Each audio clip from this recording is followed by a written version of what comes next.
Hey everyone, thanks for joining. As a little intro to what we're going to be doing here with the Manifest 7 videos, we're going to be talking to Sturge. We're going to be chatting about his background, of course, what he does at the company, talk about the company itself, the industry, do some thought leadership stuff. And I invite anyone with questions, whether it's about cannabis, it's about Sturge's background, you name it. Would love to get it in some Q&A videos coming up. But first things first, Sturge, how are you?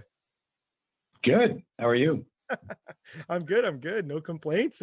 Recording on a Friday, weekends close. So it's been a great January so far, and great one for the cannabis industry as well. So obviously, the Joe Biden inauguration was this week. No, went off without a hitch. At least it seemed like, which is awesome. And yeah, things are good. Good to hear. Yeah. So here, well, as a first video, I know we're gonna show people a little bit about you, a little learning, a little intro to yourself. I love kicking it off usually with like where you went to school, first couple jobs, and we'll take that forward to, of course, how you get involved with Manifest 7, and we'll go from there. But hey, if you want to kick it off, maybe early background, what you did either at school or right after school, and we'll go from there. Sure. So I graduated Harvard with a BA in 2000. I was the millennial class. I was actually an academic, so I was a American history and literature specialist, which was highly unmarketable. But it was also 2000, so it was the height of the internet bubble and kind of the dot-com era. So recruited into investment banking straight out of college. Started at Robertson Stevens, which was one of the premier technology banks based in San Francisco.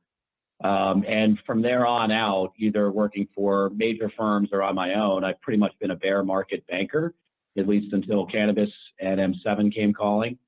From that point of view, too, in terms of where I started my career, I began at Robertson. And in 2000, really, when I began, the dot-com era was just coming to an end, at least the first cycle of it. And I think the evolution of kind of the technology space from there, in my experience as a banker and working against, kind of the cyclical development of an emerging market, ended up informing being in cannabis at the very beginning of it, too. There's a lot of similarities there. But spent some time at Robertson, mostly on the life sciences and technology side, moved over to Jeffries and Company, about 2 years later, and was a VP there in their financial service investment banking practice. So I was actually banking other financial services companies and investment banks, brokerages, et cetera. And then pretty much went out on my own. I had a real estate development company after leaving Jeffries in New England, grew that to a portfolio of about 150 residential units, sold it and moved out to California in '06. And in one way or another, have been in media and entertainment, mining and natural resources, technology, and life sciences, mostly on the transactional side ever since, primarily through a merchant bank I used to own and run, based here in Los Angeles, with offices in London, New York, Seoul, and Beijing. And went down that road a little bit until about 2013, and that's when cannabis started to knock on the door of what was for us an alternative focused portfolio, and that was a perfect fit at the time, obviously. And then the rest is kind of history from there. Whoa! All right. Well, for everyone, I gotta pick up their jaw off the floor. Holy smokes! Incredible background. Harvard to banking almost right away. I gotta ask, was there any cool, investments, companies you were part of that, whether they were extremely successful or they were just interesting? Anything you want to share with anyone? No, I mean, we've done a wide range of stuff over the years. I mean, one of them was a large scale entertainment facility that was kind of disruptive about 8 years ago when I started the firm, 9 years ago. We've done everything from developing liquid propane gas terminals in the Pacific Northwest, for shipment to Asia, overseas. We've helped develop hotel residential concepts in countries all over the world.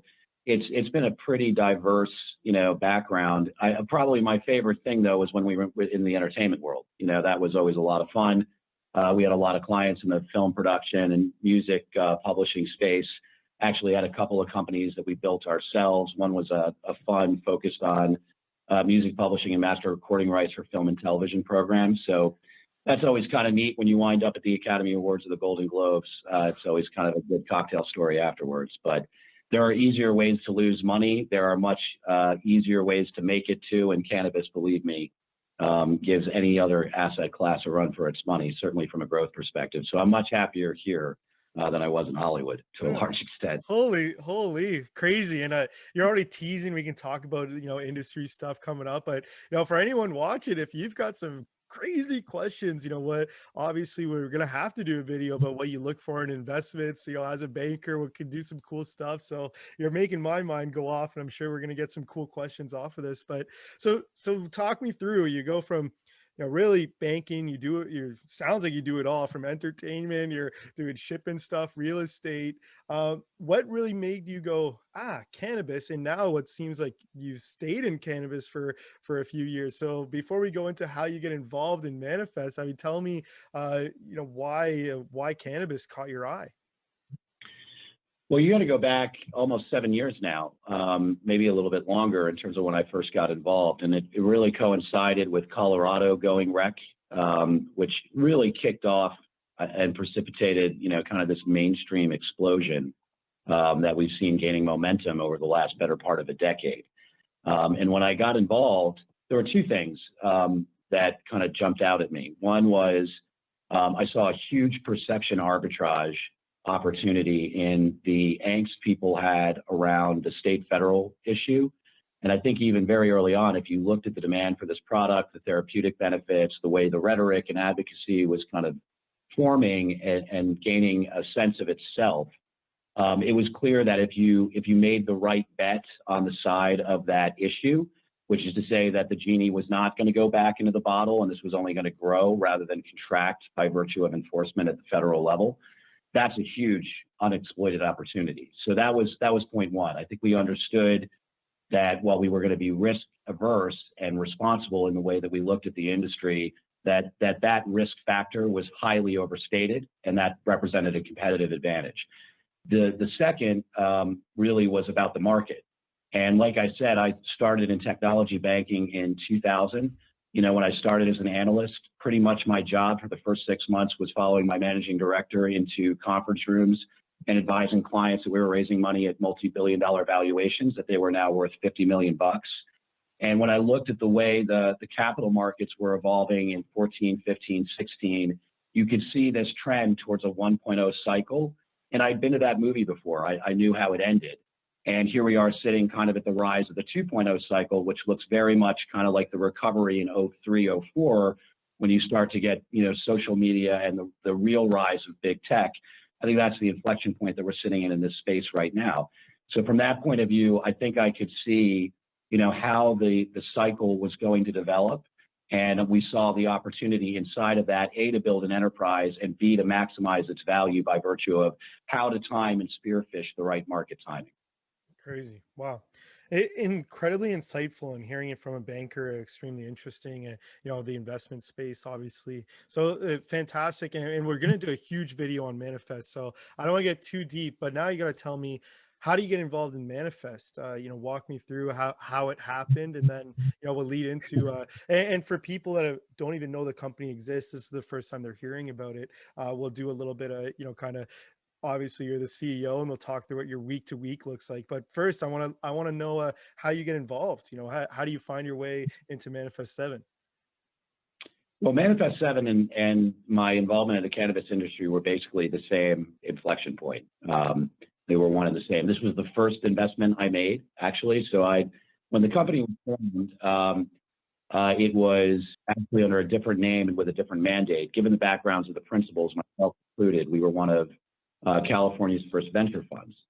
And so it was a very organic kind of, migration for me to be on the board. And actually, I was the active chief investment officer during the period that we were making those investments. We made about 15.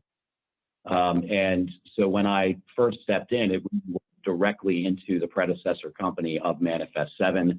I wrote a check personally. My family wrote a check. The firm that I was managing wrote a check as well. And so we had skin in the game, and it became, a pretty important portfolio company because we looked at it as one of the highest growth opportunities that was on the table at the time, which has proven out to be true.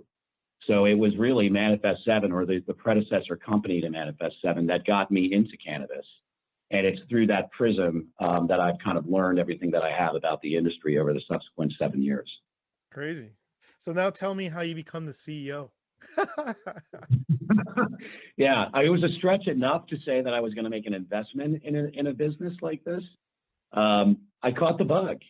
I was involved, like I said, kind of peripherally. We were managing the portfolio, and I was on the board. But I think as soon as you stepped into the industry, and now we're looking at 15, 16, somewhere in there. As soon as you really saw it up close and personal, I think you had a sense of how much potential was really there. And so for me, it was, the investment process was really a domain expertise building period. And as I got more comfortable and closer to the space, I saw two things. One was an opportunity for me as a platform to really build something very interesting, and in particular, leveraging what I had learned in prior, difficult markets or emerging markets, and how to participate and manage that. And then the other was for the company. We saw a huge opportunity around, leveraging that domain expertise as investors into an operating model that could really solve some problems and create a value proposition for the industry. So in 2017, I did exactly that. My kind of assumption of the CEO role coincided with a complete repositioning of the company towards the business that is known today as ManifestSeven 3 years later. Yeah, cool. No, hey, awesome. Yeah, you said it. You caught the bug. I thought that was pretty funny. That was great. Now tell me, really I the do. final, yeah, the final question, and again, lots of teasers. We'll do a big company, we'll video, we'll do the industry, we'll talk about the vision, we'll do all that stuff coming up. And I invite anyone who's made it this far, if you have questions, make sure you ask them, because we will be getting a ton of videos done and a lot of insight. But now, the final question really to ask is, what does your week to week look like now as the CEO of ManifestSeven? Of course, you're probably wearing a ton of hats, and I would love to hear, some of the things that you're doing on kind of a day to day, week to week basis. Sure. I think it is a highly kinetic job, right? We're in a very fluid industry, so it's fairly 360. Everything from regulatory to operational to capital markets to financing. And you're right. I mean, I think in a high growth company, you have to be somewhat entrepreneurial. So I do wear a lot of hats.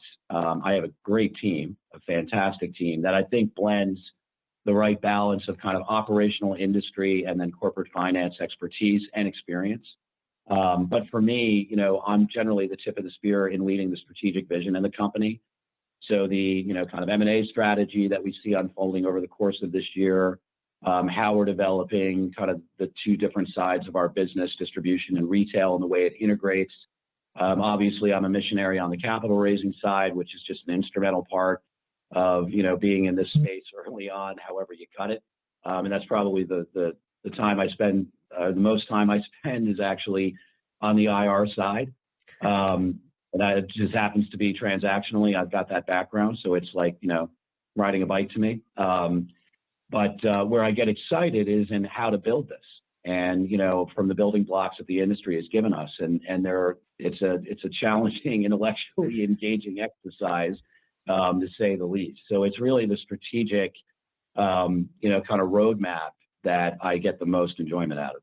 Yeah. No, hey, awesome. I think you killed that question. And you mentioned, there's a lot of moving parts, there's building blocks. The industry is always throwing curveballs, new states pushing towards legalization, federal legalization, all that stuff. And again, some good teasers for videos that are coming. Look, I don't have anything more. I think this is a great intro to your background. You killed it, by the way. Awesome job of the first one. Thanks so much. Anything else you want to add in about yourself that people would like to know, or you would like people to know? No, I think that's probably, we covered a lot today. I think that's pretty Yeah. good.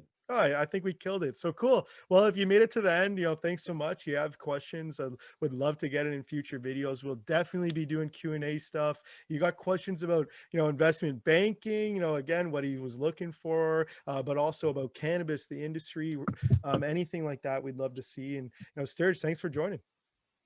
Thanks for having me. Really appreciate it, man.